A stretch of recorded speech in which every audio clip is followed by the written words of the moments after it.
Imagine this. Three men created a website so powerful that it became the ultimate hub for downloading almost anything online. Software, movies, games, you name it. They defied governments, infuriated billion-dollar industries, and even got thrown in jail. But despite all the arrests, raids, and shutdowns, the website they built is still running today. The story of the Pirate Bay, TPB founders, is one of daring, defiance, and survival. But what really happened to them? Where are they now?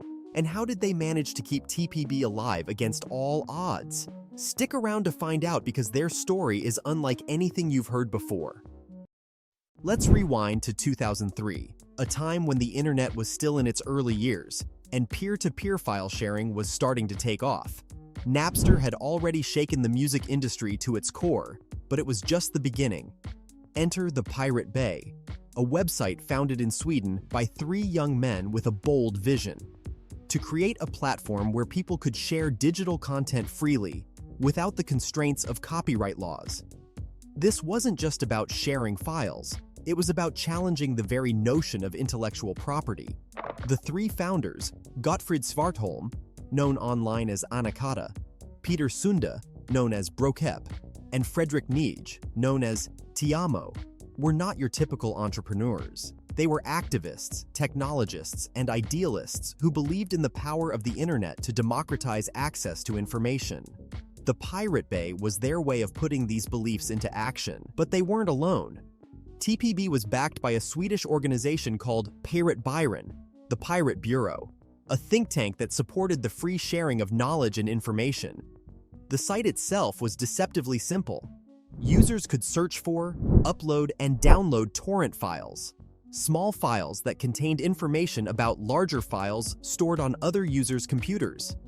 By using torrent software, users could download these larger files directly from one another, bypassing traditional servers. This method, known as peer-to-peer (P2P) file sharing, was incredibly efficient, and it quickly made TPB a go-to destination for people looking to download everything from movies to music to software.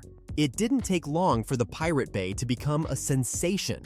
Within a few short years, it grew into one of the most visited websites in the world. By 2006, TPB was receiving millions of visitors each day, and its servers were handling an enormous amount of traffic. The site became synonymous with digital piracy, a place where anyone could find the latest blockbuster movies, video games, and software, all for free. But with fame came trouble. The Pirate Bay's rapid rise to prominence caught the attention of major entertainment companies, software giants, and law enforcement agencies around the world. These companies saw TPB as a direct threat to their profits, as it allowed users to download content that would otherwise cost them money. The site quickly became the subject of intense legal scrutiny, with copyright holders accusing TPB of facilitating widespread piracy. The founders, however, were unapologetic. They saw themselves as defenders of the free internet, fighting against what they viewed as outdated and oppressive copyright laws. They believed that information should be free and accessible to everyone, and they were willing to risk everything to make that a reality. But their defiance only made them bigger targets. The first major blow came in 2006, when Swedish authorities, under pressure from the US government and the entertainment industry, raided the Pirate Bay's data center in Stockholm. The raid was massive, with police seizing servers, computers, and other equipment in an attempt to shut down the site once and for all. For a moment, it seemed like TPB was finished, but in a stunning turn of events, the Pirate Bay was back online just 3 days later. The founders had anticipated the raid and had already moved key parts of the site's infrastructure to other locations. This resilience only added to the site's legend. TPB became a symbol of resistance, a David standing up to the Goliath of the entertainment industry. The raid also had the unintended consequence of bringing even more attention to TPB, as the media coverage turned the site into a household name.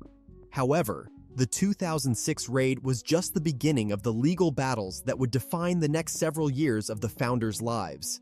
In 2008, the Swedish government brought formal charges against Gottfrid, Peter, and Fredrik, accusing them of assisting copyright infringement. The trial, which began in early 2009, was a media spectacle. The courtroom was packed with journalists, and the trial was covered extensively by news outlets around the world. The prosecution argued that the Pirate Bay was nothing more than a platform for illegal activity, a place where users could steal intellectual property with impunity. The defense, led by the founders, countered that TPB was merely a search engine, a tool that users could use as they saw fit. They argued that they couldn't be held responsible for what people did with the site. Despite their arguments, the court found all three founders guilty in April 2009. They were sentenced to 1 year in prison and ordered to pay a fine of 30 million Swedish kroner, approximately $4.3 million. But the story didn't end there. Unwilling to accept defeat, the founders immediately appealed the verdict. While their appeal was being processed, they remained free, and the Pirate Bay continued to operate. During this time, TPB underwent several changes. The site's infrastructure became even more decentralized, making it harder for authorities to shut it down. The founders also began transferring control of the site to others, ensuring that TPB would live on even if they were eventually imprisoned. In 2010, the Swedish Court of Appeal delivered its verdict. While the court reduced the prison sentences slightly, it increased the fines to 46 million kroner, approximately $6.6 million. The founders were devastated, but they didn't give up. They took their case to the Swedish Supreme Court, but in 2012, the court refused to hear the case, effectively ending their legal battle in Sweden. Faced with the reality of serving time in prison, two of the founders, Gottfrid and Fredrik, chose to flee. For several years, they lived as fugitives, moving from country to country to avoid capture. Gottfrid, who had always been the most reclusive of the three, ended up in Cambodia, where he was eventually tracked down and arrested in 2012. His arrest made headlines around the world. The Cambodian authorities, under pressure from Sweden, deported him back to his home country, where he was immediately taken into custody. But Gottfrid's troubles didn't end there. In addition to his original sentence, he was hit with new charges of hacking and fraud. The Swedish authorities accused him of hacking into a bank's computer system and stealing large sums of money. After a lengthy trial, Gottfrid was convicted and sentenced to an additional 3 years in prison.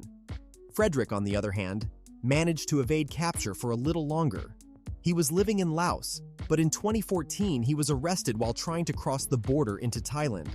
Like Gottfrid, he was deported back to Sweden, where he served a 10-month prison sentence. Peter, the only founder who didn't flee, voluntarily served his sentence in Sweden. During his time in prison, he became a vocal critic of the legal system, using his platform to speak out against what he saw as the injustice of the trial. After his release, Peter remained active in the tech and activist communities, working on projects like Flatter, a micropayment system designed to help content creators earn money online. By 2015, all three founders had served their time and were free, but their lives had been forever changed. The Pirate Bay, the website that had brought them fame and fortune, was no longer under their control. Instead, it had become a decentralized, self-sustaining entity that continued to operate despite the founders' absence. The site had evolved beyond its creators, becoming a symbol of resistance against copyright laws that many viewed as outdated and draconian. Peter Sunde, perhaps the most outspoken of the three, didn't waste any time moving on to new ventures. After his release, he became involved in several tech-related projects, including Flatter and a controversial piece of software called Copy Machine.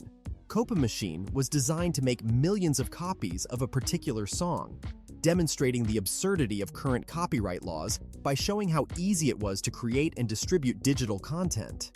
Peter's work continued to push the boundaries of the debate over digital rights, and he remained a vocal critic of the entertainment industry and its approach to copyright enforcement. Gottfrid Svartholm, once known as Anakata, returned to the tech world, working quietly in the IT industry. However, he largely avoided the spotlight, choosing to keep a low profile after his release. His experiences had left him scarred, and he preferred to stay out of the public eye. Fredrik Neij, the third founder, also moved on to other projects, but like Gottfrid, he kept a low profile. He had spent years evading capture and serving time in prison, and he was content to live a quieter life. While the founders may have moved on, their legacy lives on through the Pirate Bay. The site, despite numerous attempts to shut it down, remains operational, still serving millions of users around the world. It has become a symbol of the ongoing battle between those who believe in the free sharing of information and those who seek to control it. The Pirate Bay was more than just a website. It was a catalyst that changed the digital landscape. Its influence can be seen in the rise of countless other torrent sites, many of which followed in its footsteps. But TPB's impact goes beyond piracy. It ignited debates about intellectual property, digital rights, and the role of the internet in society. The legal battles fought by TPB's founders set precedents that continue to shape internet law. Governments around the world have since introduced stricter copyright enforcement laws, but these have also spurred a counter-movement advocating for digital freedom. TPB's case became a touchstone for discussions on net neutrality, the right to privacy, and the ethics of information sharing. The controversies surrounding TPB underscored the tension between the rapidly advancing digital world and the traditional legal frameworks that struggled to keep pace. Moreover, the Pirate Bay's story has inspired countless activists, hackers, and technologists to challenge the status quo. The concept of a decentralized internet where no single entity has control gained significant traction, partly due to TPB's persistence. The site's ability to withstand multiple shutdown attempts showed the power of decentralization, which is now a core principle in movements for a free and open internet. The legacy of the Pirate Bay is complex. On one hand, it represents the dark side of the internet, a place where intellectual property is often disregarded and where content creators struggle to protect their work. On the other hand, TPB embodies the spirit of the early internet, a wild, untamed frontier where information flows freely, unencumbered by corporate interests or government control. For the founders, their creation was more than just a website. It was a statement.